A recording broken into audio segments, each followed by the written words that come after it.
right. Welcome, everyone, to the Ultra High Net Worth Clients Podcast. I'm your host, Chris Broadhead. We started this podcast as a way to create a central resource of the best financial advisor practice growing tips shared by the most outstanding advisors in the industry, of which our guest today is definitely one. These outstanding financial advisors agree to be on the show and provide a ton of value for free, all in the hopes that our audience might learn from their words. My father was a financial advisor, and financial advisors are the main clients we serve. So my marketing agency's mission is to help every financial advisor grow their business in an effort to help the world become more financially secure. Today, we have the rare pleasure of talking with an incredible financial advisor, Mattew Filik. Matt, can you introduce yourself and tell us a little bit about you? Hey, Chris, thank you for having me on. It's a great opportunity to get to know you and to talk a little bit more about what we do. I'm a financial advisor, certified financial planner based in New Jersey. The name of my firm is Clear Focus. We are with a small independent broker dealer, which has really been a wonderful spot for us to grow over the last few years.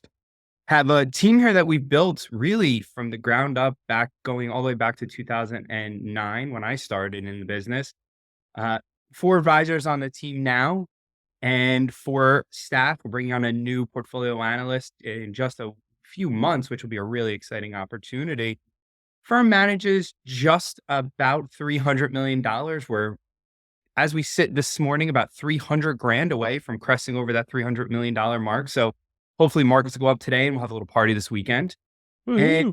yeah, it can't go wrong, right? Milestones are exciting to celebrate because I think it marks that progress, and working just nonstop without celebrating those milestones for anybody in any career can be really, really hard. Mhm. A pretty exciting time that we're in now. And the goal is to just keep growing the firm by helping people. So if we can keep helping our clients, things always happen in the right direction if you do the next right thing. And it's really worked for us for the last 15 years. And excited to talk a little bit more about that today. But the firm is in a really great place where we think we do a great job getting new clients in the door, helping existing ones and keeping them here. Great service model. And as you hear me talk about through the rest of the interview here, the team is really where everything comes into play, because a single person, no matter how good you are, there's not too many people you can help. Mhm. Wow, that's awesome, and congratulations on this soon to come milestone. That's very exciting, and I love your emphasis on celebrating the big wins, the little wins, everything in between. That's super important. My business coach and my therapist are like, you got to do that. And I try to impart that on clients as well. Little things build to big things quickly if you keep doing them, right? If you keep stacking those little wins, they become big. But it can be so hard, as we know, to see the forest through the trees and see where we're going, which is why our job is so important. And a lot of times with these high net worth clients, we're more of a therapist and a business coach than we are a financial advisor, financial Hmm. investment advisor. And those two roles have to go together because there's nothing more emotional than our money. Hmm. Yeah. Amen. Mhm. Do you have any specific strategies for kind of keeping clients calm and focused? I think it's not something you can do only when they get unfocused Yeah. or when they hit that moment of being nervous, right? It's something that we're doing on an ongoing basis every day. So that's why that team is so important, because there's only so many clients I can touch or speak with in any given day, right? So having a team, a support system, not only for us as the advisors, but a support system for our clients becomes incredibly important, right? The reason we tend to work with so many high net worth clients is because they have something that needs help, and that's significant complexity, right? Most people have more money than they ever thought they would in that space. We don't deal with people with family legacy wealth over generations. What we tend to deal with more often than not are people who have spent an entire life working, saving, investing, and all of a sudden have more money than they ever imagined they could. And that can be difficult, but few are really ready to kind of come to that complexity. So we have to walk through a process of what's that complexity, explaining the challenges it's going to present both today and in the future, and then helping them understand that we're the people to manage it. We're those people that are going to be here to reduce their stress, let them focus on what's really important in their life, which is probably not taxation, probably not asset protection. It's maybe philanthropy if we're lucky. But in reality, it's keeping them understanding of the roadmap we're on at every step of the way so that when the thing that is fully expected, like a market correction, happens, they already know, yeah, we talked about this. I shouldn't panic. And if we Mhm. can to kind of get into the system, a service model that we have to work with clients, they never really hit that moment of being nervous because we've talked about it before it happens. Mm. That's great. So is there like a cadence to that? I mean, I'm sure you guys have emails and other content that reiterates your message, but do you try to like, hey, here's our quarterly check-in, monthly check-in, like just want to remind you there's a good chance of X happening or whatever.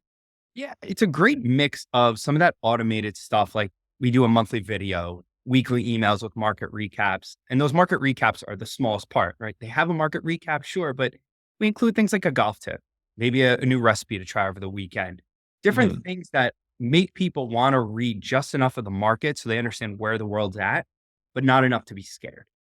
And then we kind Mhm. of fill it in with some of those other things. But it's that. And then we have a great team, as I keep talking about. And what that team allows us to do is do some of these other value add events and value add services to keep people so that they never hit this part where things start rolling downhill and multiple bad things happen. So it could be something as small as, hey, people are going to get a check in every 6 months, but also every 3 months, we do some sort of event.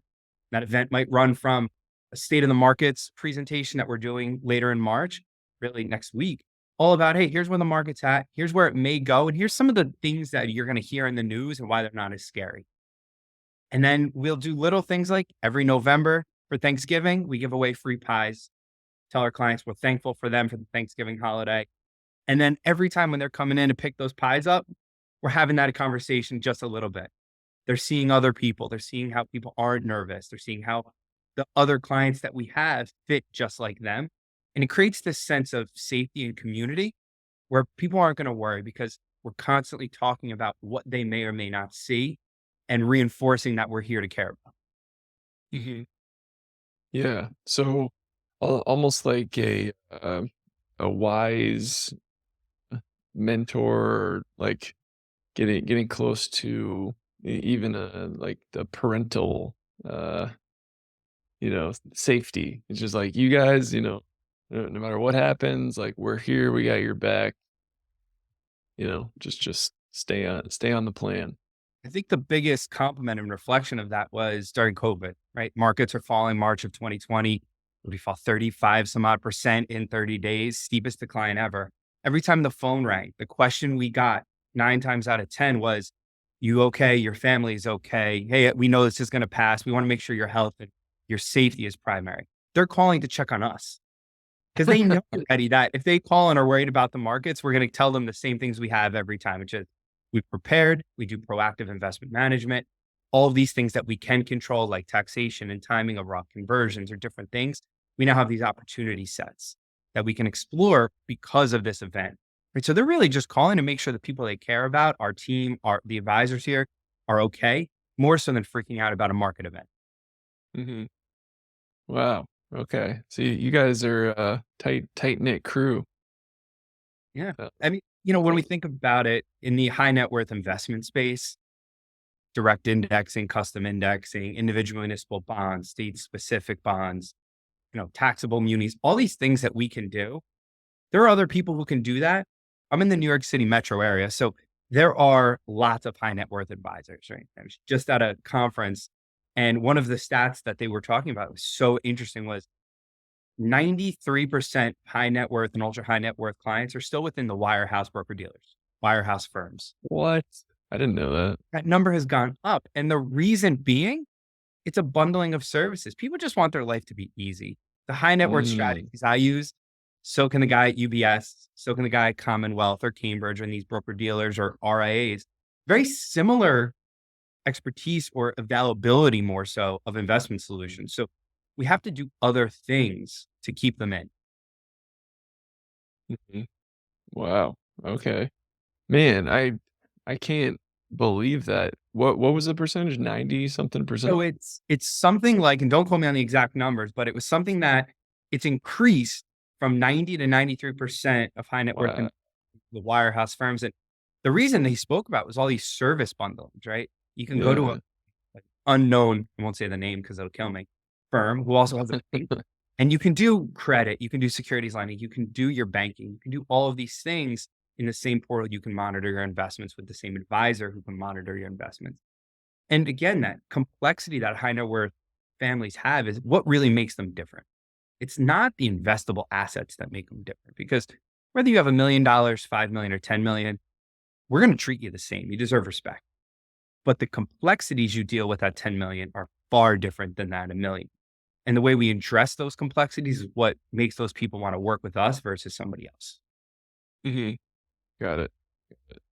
So the, you know, high net worth, ultra high net worth, they, might initially be interested in a wirehouse, and then they, come across you guys, Clear Focus, and they're like, all right, this is like all the benefits, but there's more options. They're independent. They have more leeway of options here, right? Yeah, you're spot on. I mean, the way we kind of came to this over time was when we first started the firm about 15 years ago. We really started in a niche of college planning, which really changed over time from a very helpful thing to a bit of a snake oil sales concept. But we did it, I think, better than most. And what that led us to realize was we would see people with very high levels of net worth coming to us to learn how to spend $50,000 a year for college. They could easily afford it, but there was this complexity to the application, the financial aid, the appeals process that they couldn't handle. So what we found was they're not here for the investment part. They're here for these other services that worry them, whether it be the asset protection or this college planning.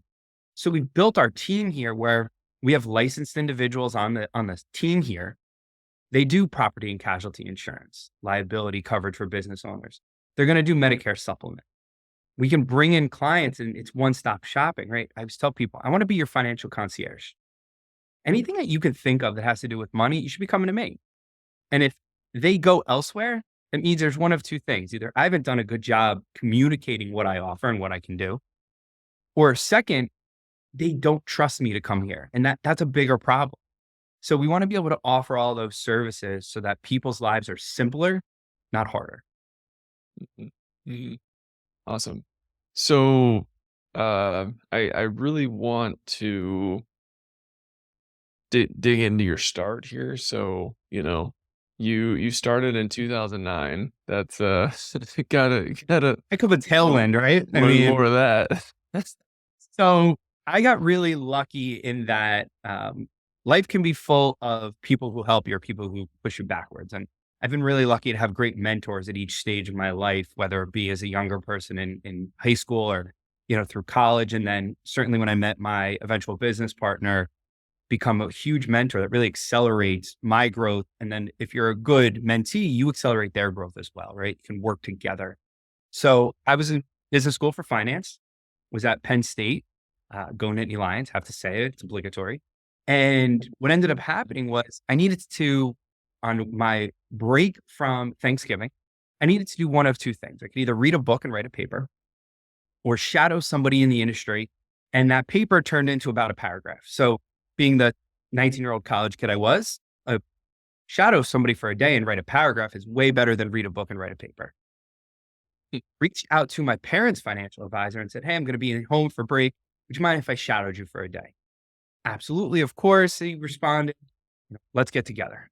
And he and I, despite an age gap, really hit it off. He's an incredible guy, really bright, came up in the industry through different channels and learned a lot. And what we were able to do together was accelerate kind of the business and worked with him a couple summers as an intern and then was able to take an opportunity where he was leaving a insurance-based broker dealer and going independent just in time with me graduating. And he said, hey, look, I'm going to be doing this. Do you want to come work with me? And I said, absolutely. Rushed through, graduated college early, and we got started in January of 2010 officially with a tailwind of the markets now going up. people kind of starting to get more comfortable again with investing after the bottom hit in March of '09. And it's been really great, but I joke, I've never had a job interview before. I've never collected a paycheck. And I've really never had a boss. I've always worked for myself.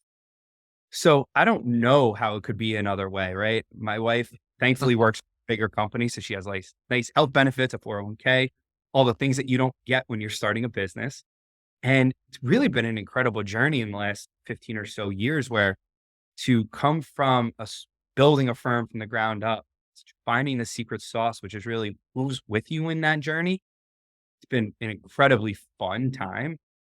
A lot of work, but an incredibly fun time. Yeah. Wow. Um, did you know, like, growing up or when you were younger that the entrepreneurial path was gonna be yours? I don't think it was entrepreneurial so much. I fell into love with financial planning because Mhm. I remember distinctly watching a movie, if you've ever seen it, Apollo 13, and there's this great scene in Of the movie course. where they pull out a bag of supplies and pour it on the table. And they say, these are all the things that they have on the spacecraft. Take all this stuff and make it into convert carbon dioxide to oxygen. And I thought, wow, that's so cool. Just throwing a bunch of stuff together that seemingly doesn't fit, has no path, and turning it into a solution really intrigued me. And then my love of math and history and all these things kind of came together in financial planning where we could take a client's IRA, 401k, non-qualified investments, 529, college funding, all these different pieces and turn them into a really cohesive long-term plan and roadmap. It just clicks for me. And I love what I do. I'm very lucky in that respect. Starting at a great time with market tailwind, loving what I do, being willing to put in time and the hours, it just makes for a pretty good career and an even better life, honestly. Mhm. Wow. And talk about just like perfect connection there with your parents' financial advisor because Yeah. I mean, one of the biggest concerns with financial advisors is like, okay, well, I'm getting older and I may retire and I don't want all my clients just to, evaporate. So it's like I need to show them that I have like a smart, capable, understudy coming up through the Yeah. ranks. So, as much favors and appreciation you have towards him, like it's probably equal or greater. It is. And I think part of what you mentioned has actually helped us win some of our largest clients, ironically. One of our really large clients is somebody who has a special needs daughter.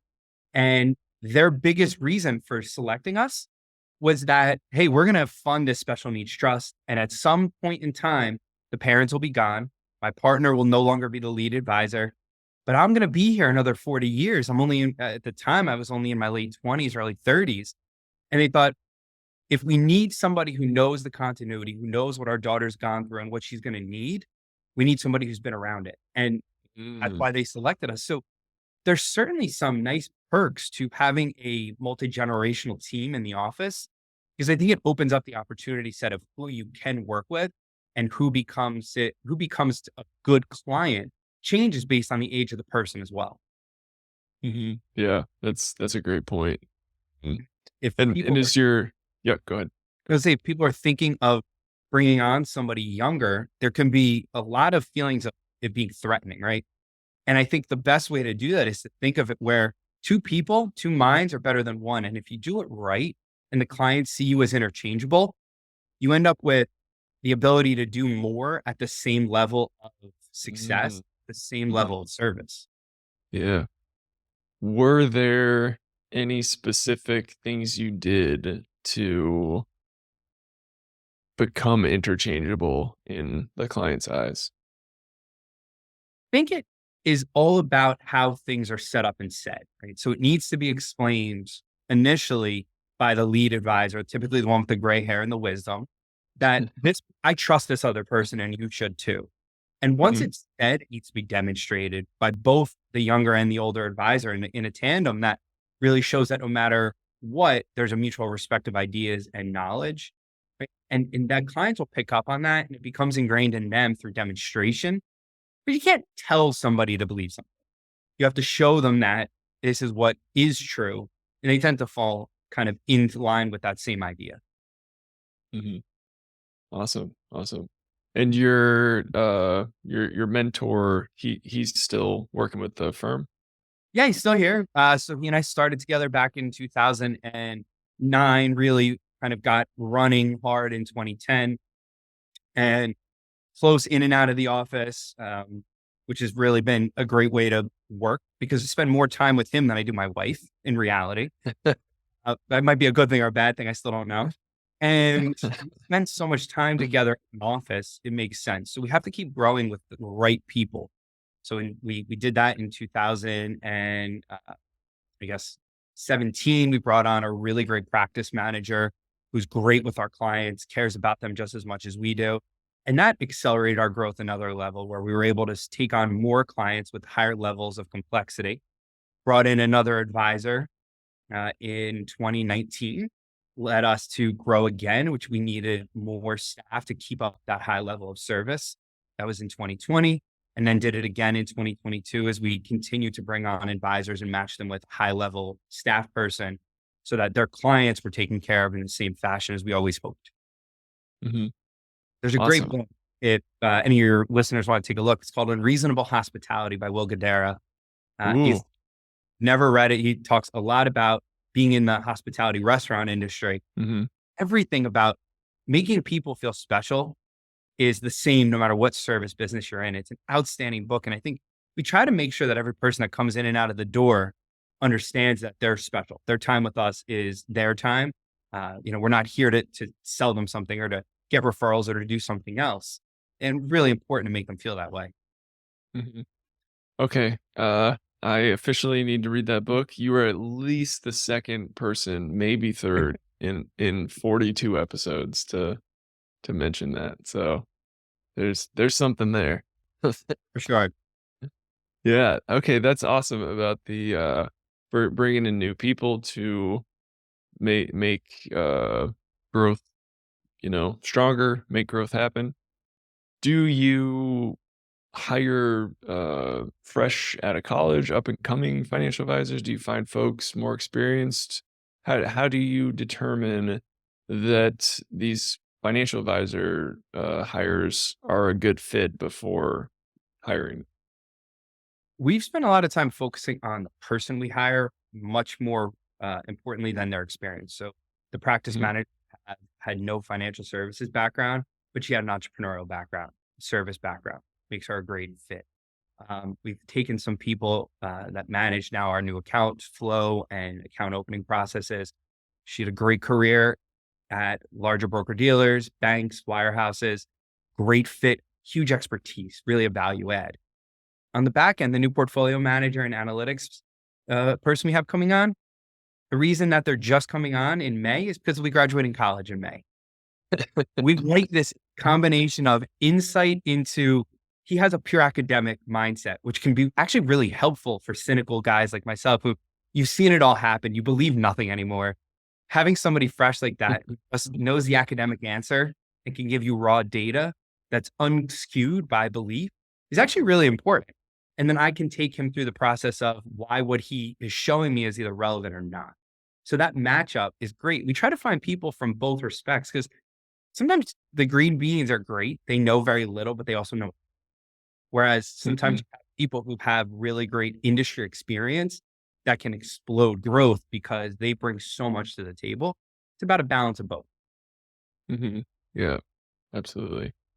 How do you attract uh top talent or up and coming talent, or how do you make uh clear focus as attractive and relevant to, great culture fits as possible?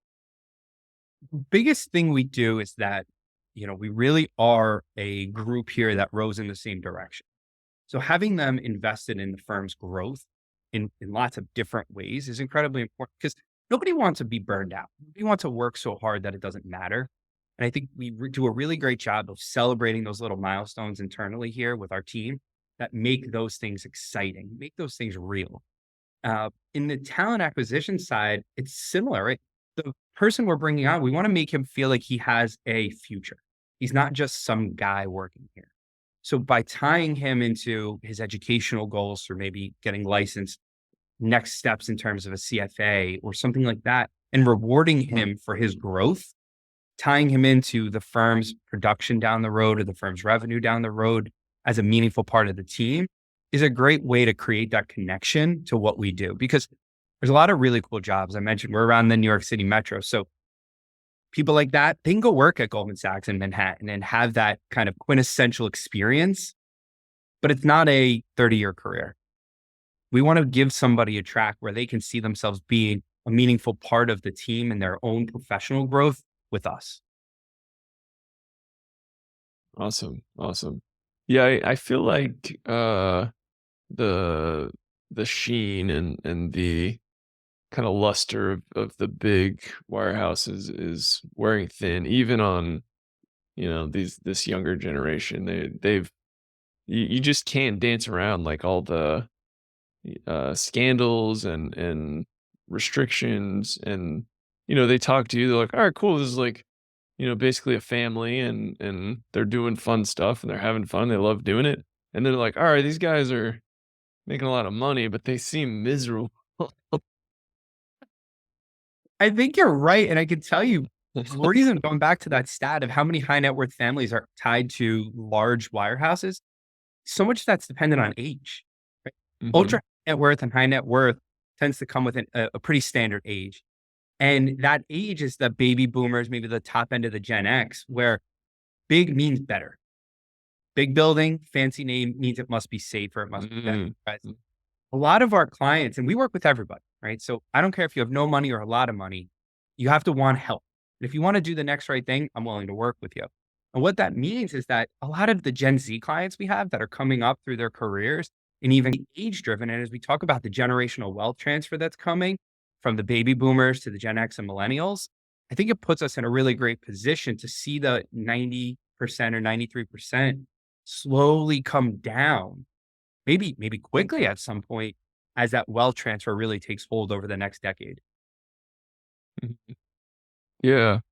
Like it seems like as much kind of noise and distractions out there, it's like there's also more truth, and we see the true side of big corporations and governments and all that stuff, and it seems, I think we're around the same age. Like millennials were very aware of that, and it seems like Gen Z is like even more, you know, pot, uh, impacted by that or aware of it. Yeah, my 18-year-old niece is far more savvy with what's going on in the world and the impact of her decisions than I am, and I'm double her age. So it's Yeah. really pretty amazing actually when you think about it. And I think that bodes well for people like us. We're here to do the next right thing. And so much of that goes into how we get our clients, which is just being here, being advocates for them, doing the next right thing. It's not a marketing approach. It's a being a pillar of the community, being a good advisor, being a solutions provider. People will naturally gravitate towards that, right? But you have to Mhm. do it consistently and for long enough that it becomes who you are and what your firm is, not just a sales pitch. Mhm. Yeah. It's interesting to me because it seems like, in the 50s, like, that was the big thing. It was like, "Oh, like, we all work together, we're, like, all a family," and then it became much more, like, person-focused and individual-focused, and it's like we're coming, like, full circle, like, back to this, like, more community. We're like, "Oh, that's actually the most important part." I couldn't agree more. And I think it bodes well for hopefully the future of the world, but certainly it bodes well for firms who want to put their business in that spot. Mhm. Yeah. Awesome, awesome. So, I'm very curious, uh, like, when you started with the firm, or it sounds like you guys started the firm together. Pretty much, Uh, yeah. yeah. You were what, like 21 or 22? I was 21 years old. Okay. My dad, I remember him telling me when I was, a kid, he's like, "I got my finance degree, I was, like, 25, and I went to they only had big wirehouses back then. Went to one of the big wirehouses, and they were like, 'Come back in 10 years, kid, no one's gonna buy anything from you.'" So he went and sold cars for 10 years and then came back and, did a really good job. how did you find clients when you were 21, and how did you convince them to work with you? It comes down to that team. Again, I Yeah. say it a lot and probably sound like a broken record, but working and knowing what your role can be. At 21 years old, you can't be the lead. You just can't. There's a lot of reasons why. Um, Expectations of the client of what they expect to see when they sit with a financial professional is one of them. But also your experience and your knowledge and it's just not there yet. And that's okay. But you do have something unique to offer. And my thing was, particularly at that time, investments were part of my world. I had just spent 4 years getting a finance degree, everything from complex option strategies to getting back to the basics of fundamental research. A lot of that can be additive to a firm that hasn't done that in a while, right? As advisors get deeper into their careers, they become further removed from some of the granular things, which is expected and perfectly reasonable and normal. But that's why having some of those younger people who are connected more closely to it can be beneficial. So I found the thing I was good at and the thing I could do well. And I tried to offer that to the client and to the lead advisor as much as I could so that we became a good complementary team. And then as I learned more of what I don't know, I can become a better, more well-rounded advisor. And over time, it comes. And that's what I said earlier is building a firm and building a assets under management business, you have to take the long view because otherwise you're going to fail. The long view is incredibly difficult to take because there's days and months and even years where that long view feels so far away and so improbable that you have to just do something different. But really, it's about sticking on that path and knowing that growth comes over time. So the team is important. How can I complement what I do with what somebody else does to be the best solution for somebody to come and hire? Mhm. Awesome, awesome. Um, so when you were coming up, uh, how did you figure out what you were best at and then develop that to really make it valuable for the clients? Professional certifications and Yeah. education. As I love financial planning, it was a natural progress for me to get my certified financial planner professional and be able to leverage coursework, uh, the relationships, exams, to be able to not only learn more in a very abbreviated fashion, but also to show clients that despite my age, I have a lot that I can offer. And this is proof of that. So I think certifications, industry, credentialing is really, really important because we're in a world where as independent financial advisors work directly with clients, things like a master's degree, not as helpful as it may be in other career paths. So those industry certifications become huge. Mhm. Awesome. And that's something you, continue to do to this day? Yeah, it's the CFP status to me is really important from an ethical perspective, but also from a knowledge perspective. And I continue to find areas where I can offer additional help. I sat through a certification process to become a certified in philanthropy solutions. It's become a big part of what we talk about and do with clients. So if you find something that interests you, where you feel like you can add value, getting that professional certification is a big next step to learn more quickly and show people that you can do it. Mhm. Yeah, philanthropy is a big one. That's, a lot of my, uh, colleagues and clients, they're like, "Yeah, that's" we have an expertise in philanthropy, and that's, like, one of our biggest differentiators, and that's why this ultra high net worth client chose us.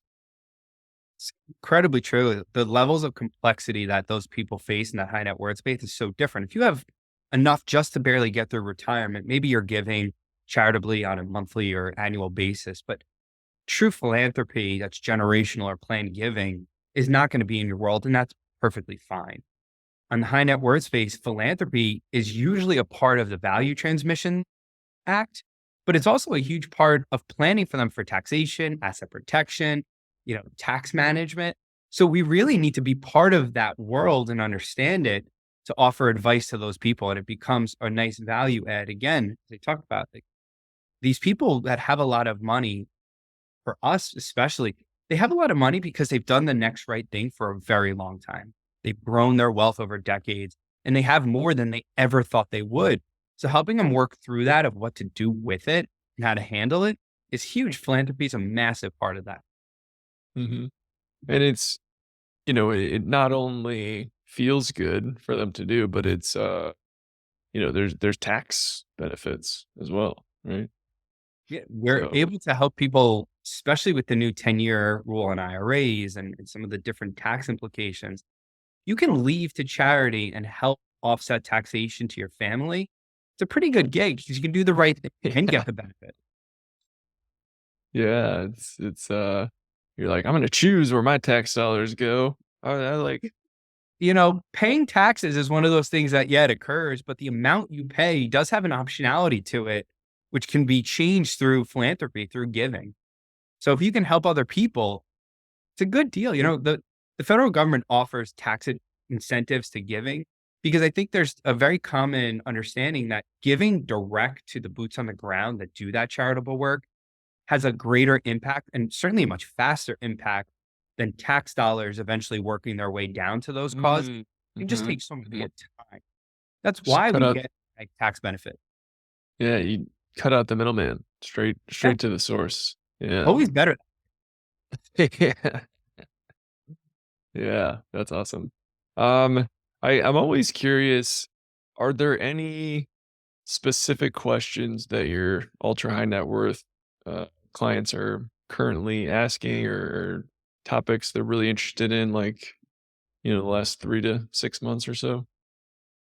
A lot of it is about the market and as we see things crest to highs again, what that means for them. And we try to do bucketing investment management where we have money that is ultra long term that market movements really don't matter for, safer, more protection based money for the short term where we can insulate against that. But a lot of clients really are coming to us with questions that are more about what do I do long term? How do I stay away? How do I manage taxes? I have wealth that I want to give to my children. What's the best way to do it? Or I want to help, my grandchildren with college. How do I do that? So we try to really make those conversations impactful. The normal things come up. We're in an election year. It's going to be a lot of volatility in the markets. The conversations around that are always common, but hopefully the smallest part of our meeting. Hmm. Okay, awesome, awesome, It was, of course, cool. a period of 3 to 6 months where all we talked about was Bitcoin, but Yeah, that's doing some crazy stuff right now. for sure. Fun to watch. Yeah, yeah. I'm not too keen on it. Maybe I'm too old. I find that it's one of those things that you really are either people love it and think it's the future, or they think it's the craziest thing and I'll never invest in it. And I try to always land somewhere in the middle of understanding both sides of that. And if you can put yourself in a position to think of how the world might be different 30 years from now, almost anything can make sense. Hmm. Yeah, yeah. It's just, man, like, with FTX going down and just stealing 10 grand from me, I'm just like, "Nah, I'm good." That's called being bitter, right? Yeah. I was like, I was 100% cool with it, like, going down and up. I was just gonna ride the wave. Them just stealing it, like, directly, that was not on my bingo card. I was like, "Oh, okay. Alright." And then giving me $1,000 back, like, "Okay, we're even." I was like, "No, we're not." We're not even close to even. Yeah. No, that's, I need about 9 more of those to be whole. Yeah. So that was frustrating. Awesome. Well, I've kept you longer than my promised time, so, just a couple more questions, and I will set you free, good sir. I would love to know, you mentioned, monthly video, weekly email updates.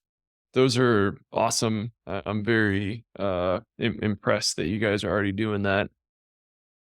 How did you know that that was a good use of your time? A lot of it is a combination of client feedback, right? You got to ask questions if you want answers. We do have often survey our clients either informally or formally to get to know better what they want so we can give it to them. But also, technology really allows you to try almost anything at a minimal cost and minimal time commitment and see if it works. So, as much as I love the idea of customizing every video to what's going on in the markets and seeing my face and the other advisors in the office, it's just not possible. So, using technology to bridge the gap of things that are a bit more common or mass used is also okay given time constraints. So, a lot of those things are something that we tried, we saw that it worked. We kept going. Some of the things that we did and didn't work, we just stopped doing because, again, Mhm. it's technology to do them. The time commitment can be quite simple.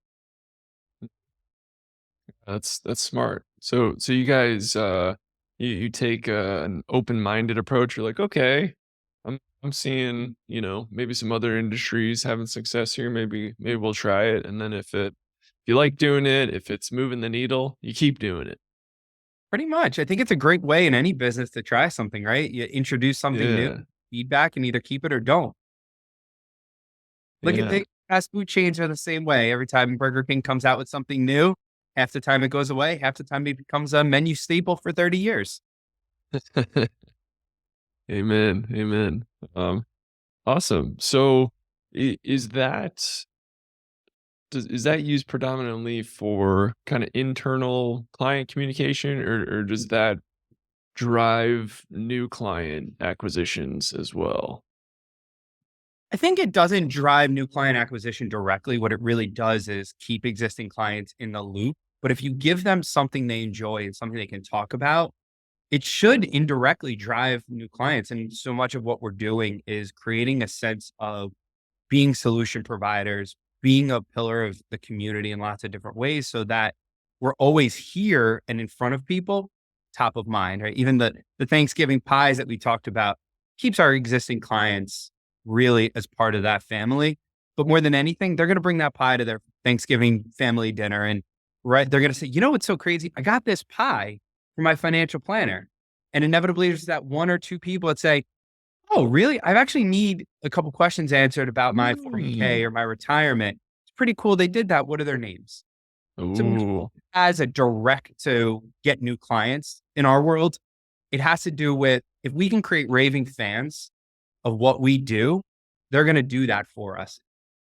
Yeah. Pie marketing. Hey, food is the key to winning people's heart. I love it. I love it. Have you ever Uh, been while eating apple pie? Probably not. no, no, can't say that I have. That's awesome. So do you have specific marketing strategies that you guys employ that are like your primary driver of new client acquisitions? It's things like that. It's working with centers of influence and treating those centers of influence like we would a client, not Mm. a resource or not a referral partner. Sending them pies. Totally, totally. Yeah. And I think a lot of little things done well can add up, right? It's little things like every spring we give out golf balls with our logo on it.